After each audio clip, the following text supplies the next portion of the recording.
words this morning came from a person who wishes to be anonymous, but is sharing her beautiful words. Have you ever looked out to see the sun reflecting off a bird bath?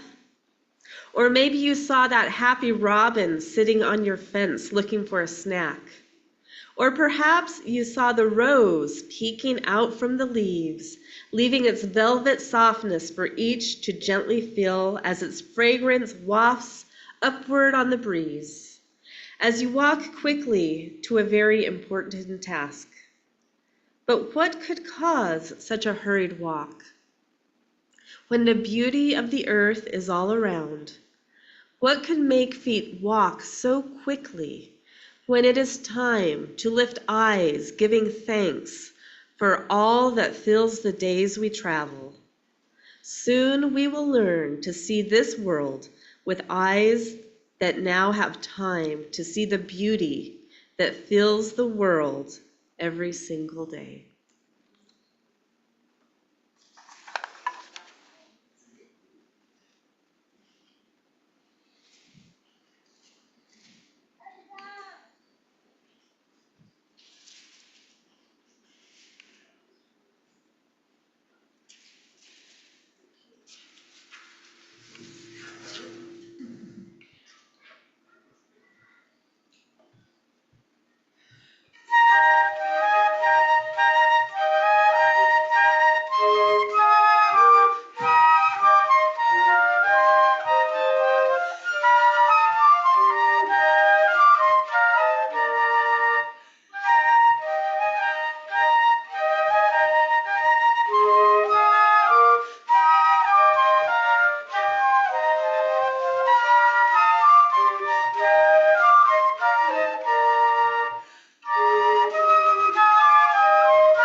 This community of care is created through our work and time together, our commitment to one another. This is our covenant, to walk together in loving fellowship, to share our hopes and values. As we pass these baskets, we thank you for your generous gifts, which support the work of this community and Unitarian Universalism in the world at large. As a reflection of our values, we are pleased to participate in the Change for Change program. The coins you place in the basket today will support the work of nonprofits in and around the Grand Valley. With gratitude, we will now receive today's offering.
This congregation is a community of ourselves.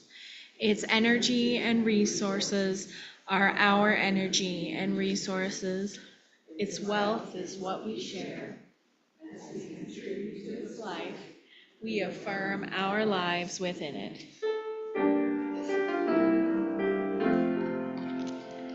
From you I receive, to you I give.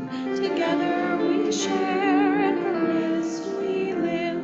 From you I receive, to you I give. Together we share, and from this we live.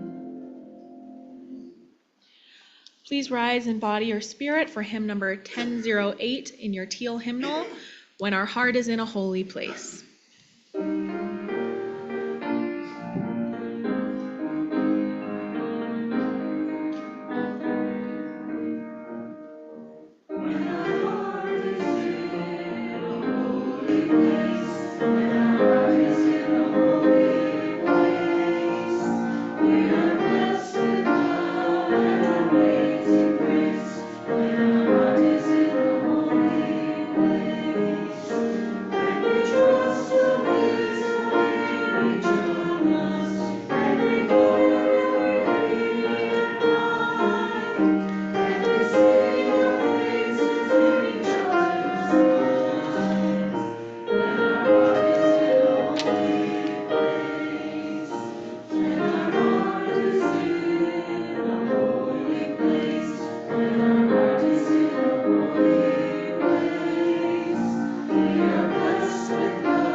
So as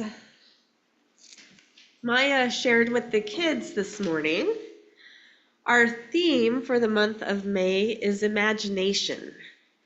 And this got me to thinking about the importance of creativity in our lives, because we really can't have creative expression without imagination.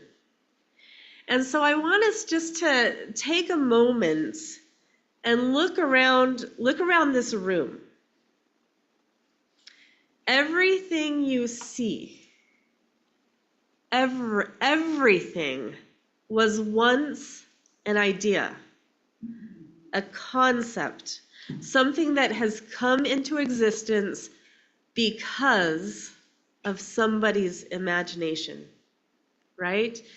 This piece of paper, the color of the paper, the words on the paper, they were all somebody's imagination. I have this little turtle right here. This was somebody's imagination, and then they made it happen. the clothes that we're wearing, the color of the clothes that we're wearing, the beautiful hat on Sherry's head. That was once an idea. It didn't exist until somebody thought about making it exist. This computer, this phone, the cars, the vehicles in the parking lot. Everything that we see was once somebody's idea. It came to life. It is what it is today because it was once in that world of imagination. Isn't that kind of cool to think about? We live in a creative world based on ideas. So when we create or build something, as Maya was talking about, we first have to imagine it in our mind. We get a vision of it, and then we make a plan, and then that plan may become a blueprint, and then we may create a structure, and then we bring it into existence. But it always happens in our minds first. Walt Disney imagined a world with talking ducks and mice.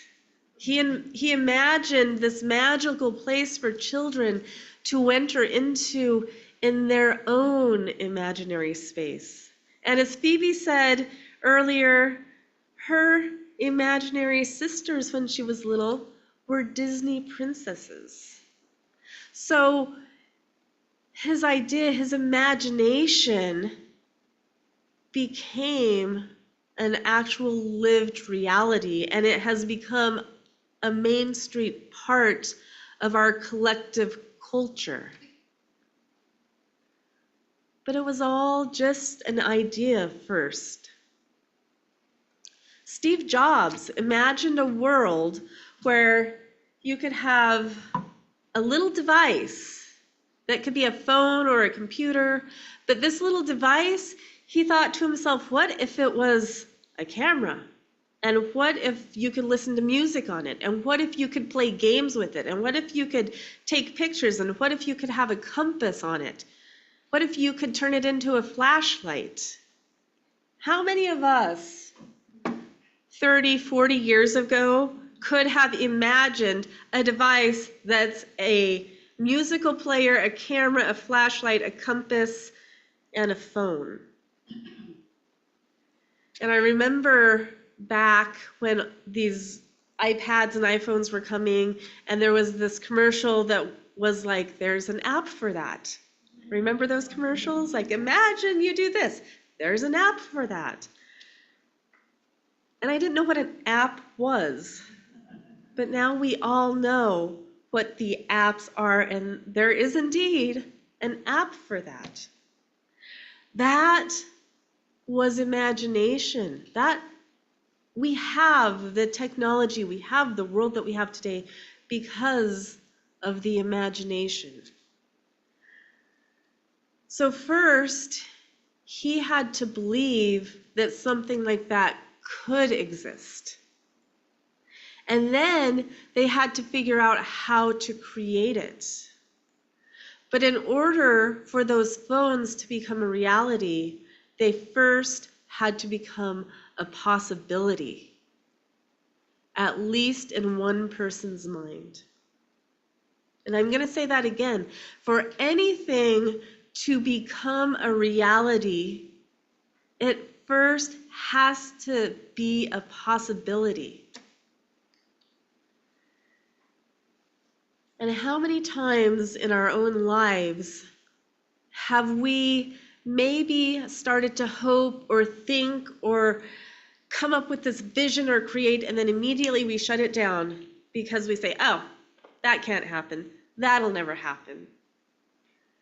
And we shut down that creative principle. We shut down that process because we don't allow ourselves to think that something in our imagination might become a possibility.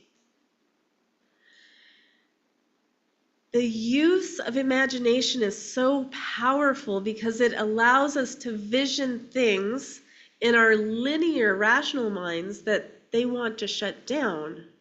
But if we're allowing ourselves to use our imagination, to think outside the box, to visualize things yet unseen, to allow for the possibilities that our 5 physical senses may tell us are impossible, if we can allow ourselves to do that, then we can move it into that more intellectual part of our minds that are important to that rational thought, because the intellect and the rational thought are what can help the vision and the imagination get organized and coherent and linear enough that we might begin to be able to create something. But we have to allow it the possibility first. And I believe that creative expression and imagination are what feeds the soul. When we limit ourselves to remaining and staying just in that linear, rational, intellectual mind, we're shutting down that part of us that allows us to be in awe of the world around us. We're shutting off the part of us that wants to dream and create and explore. And I think we need to create to live. Without creative expression, I fear that we can become disconnected, depressed, lost. Imagination is that portal to creativity. It's a portal to another world, like the kids were saying earlier. They still have their imaginations, right? When Maya said, "What do you imagine?" Well, my little stuffed animal right here is alive, and I have sisters, and I have these friends, and they're imaginary, but they're real. And those answers came so naturally to them. It's a portal to a world of music and art and books and movies and stories. Our imaginations are what allows for that hushed stillness after a great movie, and for those great movies to be made in the first place, or those wonderful imaginary stories to be written, or that amazing music to be performed. When we use our imagination, we are not limited by the intellectual mind, and the sky becomes the limit, and we get to explore possibilities without limitation. So my question for all of us today, how many of you, of us, still use our imagination on a regular basis? Okay, it looked like about 20% of the room went up. How many of you still daydream? How many of you think about your life and want to create a vision for it? And if your hand isn't going up right now, my question for you is, when did you stop using your imagination? I guess I'll ask that question. Is there anybody in this room that feels like they have stopped using their imagination? Not very many people. But if you feel like you have, my invitation is to look at your life, look back at your life and say, just ask yourself privately, when did I stop using my imagination? And why? And if you have an answer for the why, and it brings some pain to you, that's okay. But the invitation then might be, is it time to heal whatever it was that told me that I can't dream, that I can't visualize my future, that I can't imagine? Is it maybe time to let that go, whatever wound or scar we have in our past? Because I'm looking out at this room, and most of us have lived at least a decade or two. And if you've lived a decade or two, you probably have some pain throughout those years. And if that pain or those voices from somebody else, or even those voices, those inner voices, have shut down your ability to imagine a creative, expansive world, I invite you to maybe open up that part of yourself again and allow your imagination to run free. You don't have to tell anybody. You don't have to do anything with it except for allow for possibility again. Because I certainly don't really want to live in a world that doesn't have imagination and creativity. If you've been bogged down in that world of the day-to-day cares with the cycles and the news and the to-do lists, and it's just kind of become robotic, there's always time to open up that side of us. Even if you're doing your to-do list and you're driving, you can start imagining possibilities. If you're driving to go get art supplies, what is that beautiful image you're going to paint? What is the beautiful song you might write? What is the story you're creating, if only in your own mind? Bob Dylan was interviewed later in his life talking about his music, and he was sharing with the interviewer. He said that some of his most popular songs came to him in about 10 minutes. Like, they just came to him, and he would sit down and he'd write them, and they became classics. And he was asked if he could still do that, and he said, no, they don't come to me like that anymore. At some point in his life, his creative expression slowed down a little bit. And so it's important to think about, because I believe that we are meant to be creative beings throughout our entire lives. It's said that Sophocles, who was a famous Greek playwright, was still writing plays well into his 90s. The ideas were still coming to him. So we don't lose that connection with our dreams, with our imagination, just because we're a few years older.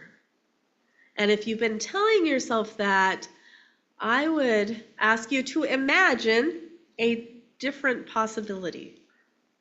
And I'm saying this because it's so important, but I think, and I believe it's really important, especially today, because imagination and creativity allow us to take our power back.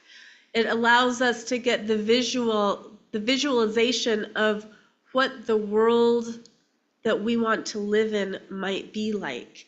And then it allows us, once we have a vision of what this world, what this country could be, then we get to take the steps, bring in our intellect, bring in our rational minds, to bring that vision into reality. Because remember, look around, every single thing in this room was once a vision, was once an idea. So if any of us are saying, well, it's going in the wrong way, Nope. We always get to create. And so I know that I've been paying attention to the vision and the created reality that people in power have right now. And I'm thinking, I don't really appreciate their creative expression too much. I don't really want to live my world in that vision of their reality.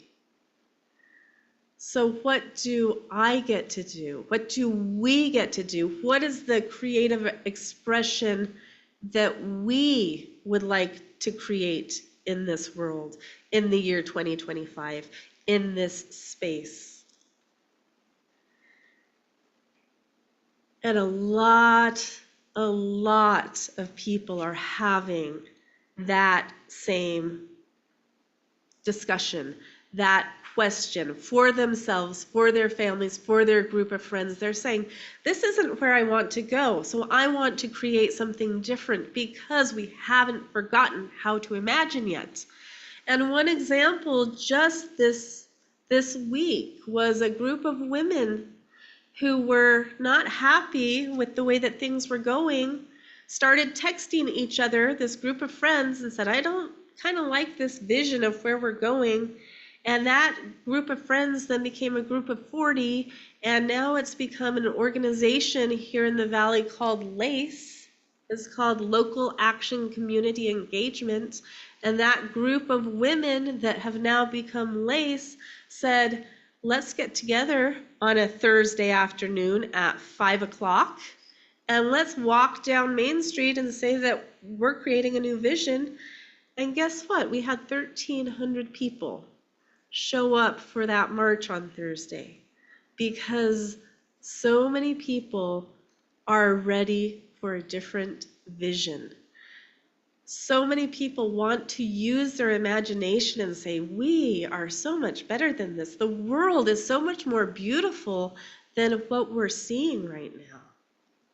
And that is happening everywhere.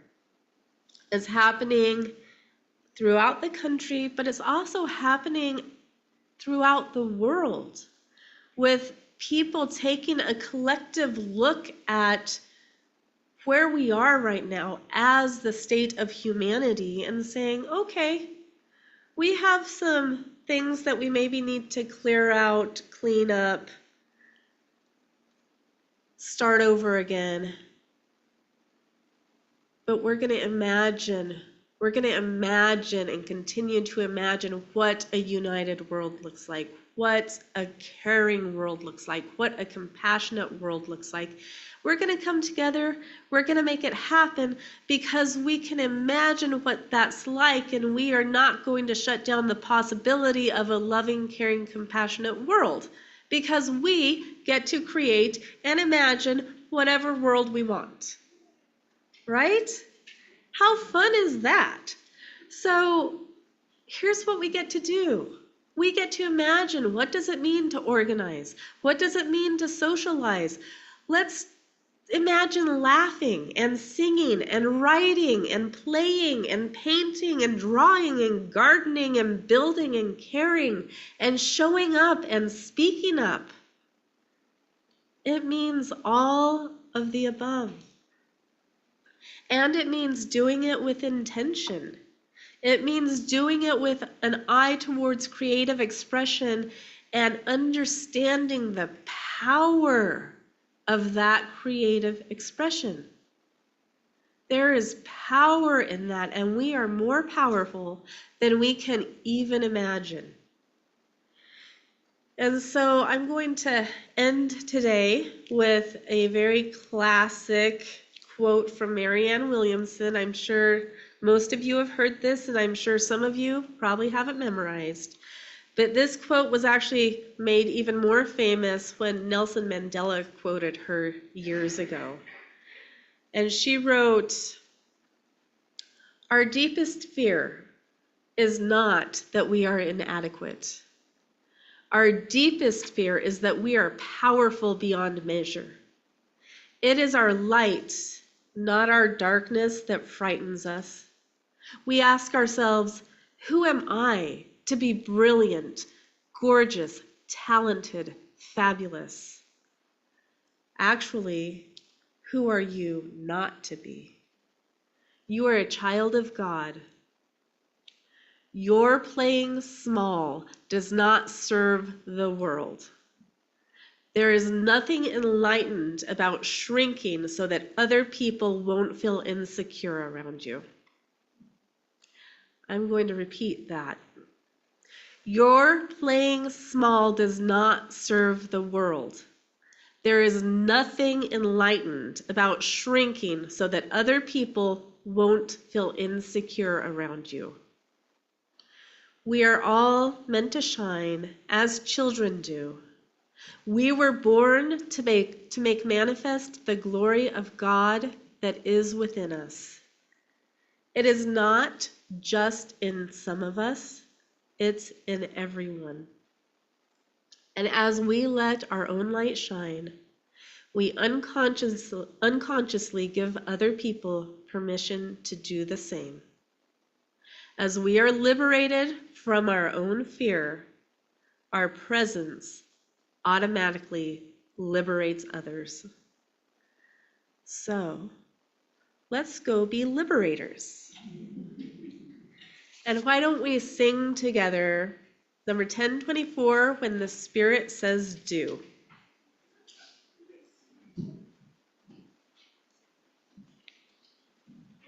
For the 4 times we sing it, first it's do, and then you sing, and then you dance, and then you end up with do. Okay?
We extinguish this flame but not the light of truth, the warmth of community, or the fire of commitment. These we carry in our hearts until we are together again.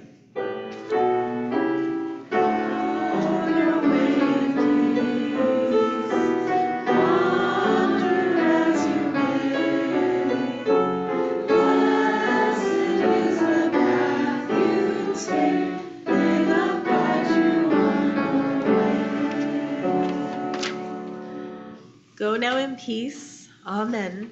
If you would like your blood pressure taken, today is blood pressure day. Pat will be in the middle office. If you want to learn more about Unitarian Universalism, I'll be up here in about 15 minutes. And other than that, have a wonderful week. We'll see you next week.